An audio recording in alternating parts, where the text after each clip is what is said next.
మనం అనుకున్న దాంట్లో ఒక 10వ వంతు మాత్రమే క్లారిటీ వచ్చింది. 90% క్లారిటీ లేదు. ఓకే. ఈ నెలలో ఒక్కసారి మనం గుర్తు చేసుకుంటే ఏదో కొత్తగా భూ సమీకరణ అన్నటువంటి నోటిఫికేషన్ ఇవ్వటం. ఆ రెండో నోటిఫికేషన్ విడత. ఇచ్చిన టైంలో హ్మ్.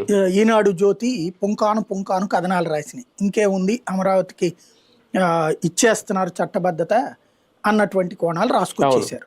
అదేదో క్యాబినెట్ అవును. ఆల్రెడీ న్యాయశాఖ ఒప్పేసుకుంది, క్యాబినెట్ కూడా వెళ్ళిపోతుంది, క్యాబినెట్ అయిపోగానే హ్మ్. ఈ సెషన్లోనే అని అవును. ఈ గుర్తుంది కదా. పార్లమెంట్ సమావేశాల్లో బిల్లు అంటే పెట్టేస్తారు. పచ్చి మోసగాళ్లే కదా రెండు పత్రికలు కూడా, పచ్చిగా అవును. దగా చేశారు కదా ఆంధ్రప్రదేశ్ ప్రజల్ని. కనీసం దాని మీద వివరణ కూడా రాయలేదు.